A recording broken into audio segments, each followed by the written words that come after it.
আমি আপনার কলবে আঘাত করতেই আসছি, আমার কথায় আপনি আঘাত পাবেন আমি জানি, এই আঘাতটা আপনাকে আল্লাহর পথে নিয়ে আসবে ইনশাআল্লাহ। এই আঘাতটা ইনশাআল্লাহ আমাদের এই তরুণ ভাইদেরকে আল্লাহর পথে নিয়ে আসবে ইনশাআল্লাহ। সাহসী মানুষদের মতো বলেন ইনশাআল্লাহ। এই আওয়াজগুলা ইনশাআল্লাহ আমাদেরকে আল্লাহর পথে নিয়ে আসবে ইনশাআল্লাহ।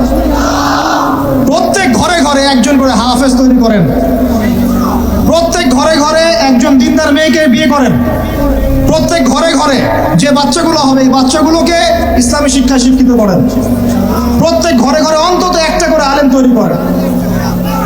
একটা আইয়ুবী দেন আমাদেরকে, একটা খালিদ বিন ওয়ালিদ দেন, একজন আপনি আমাকে ওমর ইবনে খাত্তাব দেন, একজন মুসআব বিন উমাইর দেন, একজন খুবাইব দেন, একজন মুসআব বিন নুমাইর দেন। কাদের নাম বলবো? একজন তারেক বিন জিয়াদ দেন, একজন বিন কাসিম দেন। একটা সন্তান দেন আমাদের, একটা সন্তান মানুষ করেন। একটা 10টা 20টা বাচ্চা নিচ্ছি, একটাও মানুষ হয় না। আলেম পরিবারের সন্তান মুদিখানার দোকানে ব্যবসা করে কেন খাবেন আপনি? আপনার এই উম্মতের উপর দায়িত্ব আছে। আমাদের দায়িত্ব খালি মধু বিক্রি করা, দাঁড়িয়ে টুপি বিক্রি করা, আতর বিক্রি করা? ইসলামের দিকে আসার সাথে সাথেই কেন আপনার এদিকে চলে যান? উম্মাকে কে নেতৃত্ব দিবে? আমরা দিব? আমাদের কোনো ক্ষমতা আছে? আমাদের কোনো জ্ঞান আছে?